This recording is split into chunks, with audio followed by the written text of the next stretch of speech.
Pete Dahlgren here. Anyway, not going to do anything on the airplane today.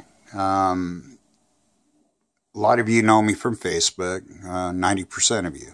And also, a lot of the viewers that I'm getting are actually guys that were watching the actual build from the Zorelli Spitfire build. And you guys got to see a lot of really cool stuff on there.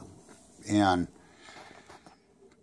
I have a couple people that I've been talking to. One is from South Africa, 18-year-old kid that, no, I'm not even going to call him a kid. Pretty well together, a little individual there. And Miguel. Miguel is from Colombia and has been talking to me and been a friend of mine for a couple of years. And also Juan from Mexico City, and this and that. Number one, I love talking to all of you younger people that are intrigued and really want to do something in aviation, whether it be a model or whatever. And I love the fact you guys want to build something like this. But I want to slow you guys down just a little bit, because I've been building for off and on now for about 42 years. I started doing this when I was 10 years old. And back in those days, we had Pong, and Pong was boring, so Gulo's rubber-powered model airplanes was a lot more fun. And it was great to go outside and hang out with Grandpa on Sundays and go and fly them in the backyard. The rubber-powered planes went to Cox airplanes that broke the first time they hit the ground, so we started playing with Goldberg kits that were, you could basically build them in a couple days because it took forever for the glue to dry, and then you had to dope them and paper the wings and all this stuff like that. And they flew on strings, and that gave away from strings to cables, from cables to batteries and servos and gold stickering radios and so on, and this and that. It's come a long ways in 40 years. And I'm not telling you you can't do this, because I've seen how smart the younger generation actually is. You probably could and probably do it well. But I wouldn't. My advice is, like I said, learn how to walk before you start running, especially with something this big. You need some room to be able to build something like that, but you also need the building experience to make sure that it's good, it's safe, and that it's going to be a beautiful airplane when it's done. And it will be, but it's like I said, it's baby steps. And the way we do that is you go and you buy a couple kits and you build them to completion. Take them out, fly them, stack them up. That means wreck. But anyway, learn how to build. Learn how to do this. Learn how to be able to fabricate and these things like that. And I'll give you some recommendations. I would strongly recommend any of the giant scale Goldberg edition models. The Corsair, the Mustangs, any of them. They're great. And they're good for building. I think one of the biggest things is to learn is how to cut, how to make things work. And those kits will give you a lot of things that are already pre-done, pre-made. You get to see the mechanics of the airplane, not necessarily just the frames. And they have books and they have videos and these things, very detailed instructions, because when you come into something like this, you're on your own. This is not built on paper blueprints, so this is like building a great big giant puzzle. And it's up to you to make it good and make it look like it's supposed to, but it's not hard after you build a few kits. After you build a couple top lights or any of those that are good, I mean, they used to have tons and tons and tons of manufacturers. They're gone. The Goldberg Anniversary Edition Cub is one of my favorite airplanes in the world to build. because it is cool. You can make it fly backwards in a headwind. It's just really a neat little airplane to learn how to build. And it's basically a complete kit, other than the engine, fuel tanks, and wheels and things like that. None of them come with those anymore. But this one is kind of not going to be there. I mean, you're going to get frustrated if you try to build something like this as a first airplane. And that's just going to turn you away from the hobby. And I just want to add that any of us builders out there, we're thrilled to see somebody get enthused and want to actually do something with one of these, because there's not a lot of builders left anymore, fellas. There really isn't. The ARFs are instant gratification. It's not even a build. I see these build videos on there and I just like, oh my God, how can you even consider that a build? It's already built. And it's not a build. If you didn't assemble the ribs on it and you didn't put the longerons in it, you didn't set the frames, you didn't put it on a plan and actually set the things where they are, it's not a build. If it's already done, already covered, and you just got to glue a couple pieces together, that's finish work. You're not learning anything.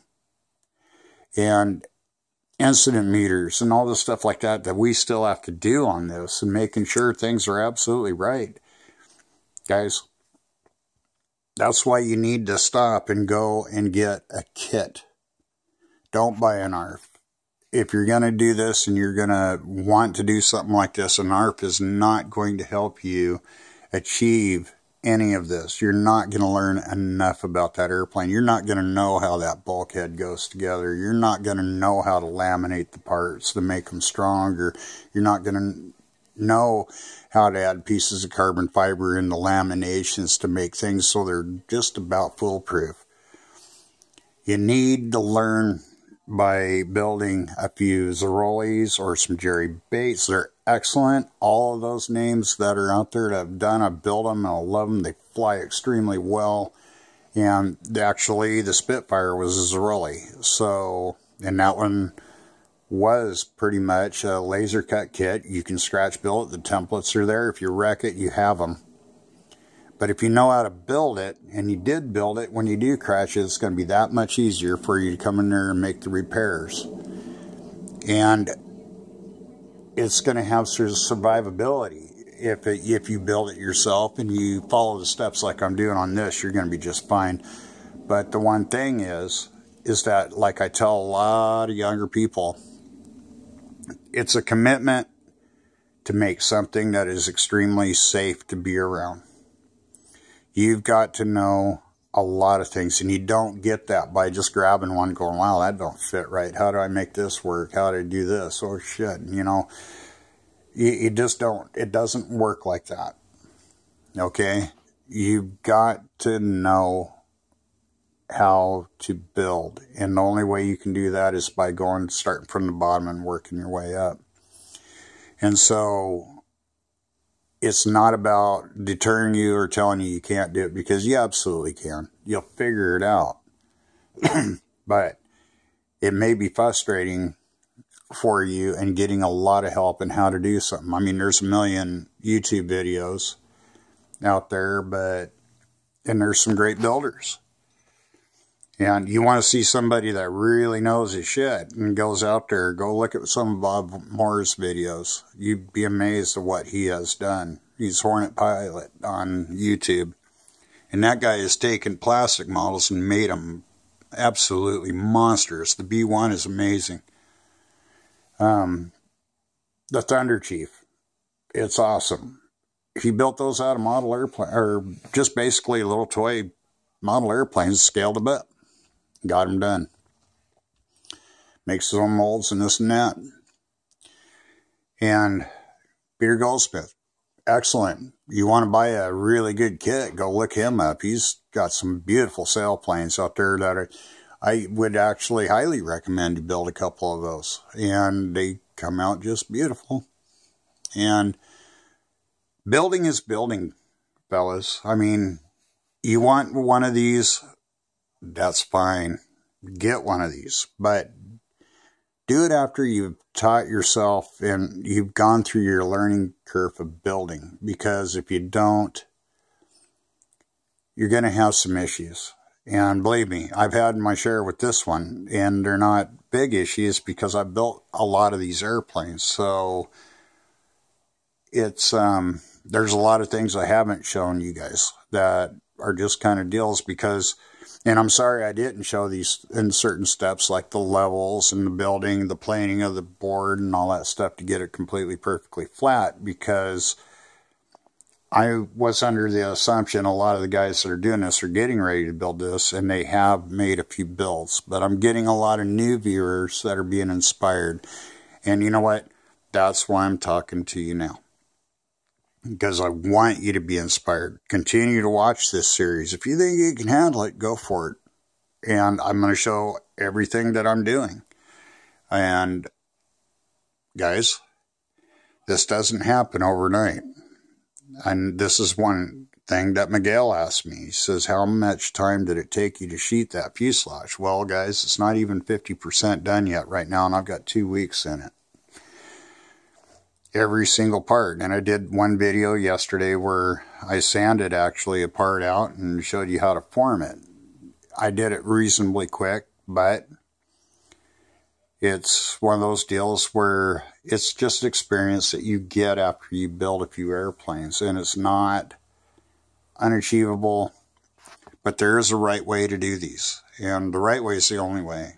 And I'm building things in here. There's certain redundancies, there's certain things I've done that I haven't talked about yet, because I only film maybe 10 minutes, 10 or 15 minutes after I've done about 15 hours worth of work. So this doesn't happen. This is 2 months into this build, and I've been on it pretty hard every day, and I've been putting a lot into it. And I kind of need to get a lot of this done and at least get that in so I can start detailing it and doing the fun stuff, which I really enjoy doing, which is the rivets and all the little panels and details and things that will go in it, just like we did on the Spitfire. And we're going to do them simplified, and we're going to make it. We're going to be putting panel lines and everything else. And I encourage you to watch this and see how I do it, because that's what makes an already pretty airplane that doesn't need a lot of detail. It just makes it that much better. And I am building this to compete with, so there are things that I have done on this. And, you know, it ain't about winning or losing. It's about being part of it, being there to me. I don't care if I ever see a trophy ever. I never have. And it's just, you know, it'd be cool. But there are some really awesome, amazing builders out there other than myself. And these guys that build these RCs and have a lot of good. Bob Rice is one. Look at his stuff. Hornet pilot, Bob Moore. Look at him. Peter Goldsmith, another guy that does some fantastic weathering work. I actually watch his stuff that I'm going to use on this. And there's just a ton of really amazing builders out there. To go and look at, just, good God, look at Buchanan's work. Man, it's outstanding. There's a lot of names. And if you want names of people to look at and this and that, feel free to ask. And look at Mears's work, Mears Models. And, you know, he is at www.nsmodelers.rs. And you can find him on Facebook. And he would be very happy to talk to you, I'm sure. Really super nice guy. And there's a lot of really great and awesome people in this hobby. And as like I said, I'm not discouraging you. I'm trying to encourage you to do it the right way. Start low and work your way up to this. You can do it in a couple of years, you know, a couple, 3 years. But, you know, learn how to build. Learn how to make things right. Learn how to read tools correctly. Learn how to measure. Learn how to be able to eyeball certain things and this and that. And you're going to be just fine. But it's like I said, start out walking before you start running. because when you hit the ground running with one of these, this thing will just run over you. So anyway, thanks for watching.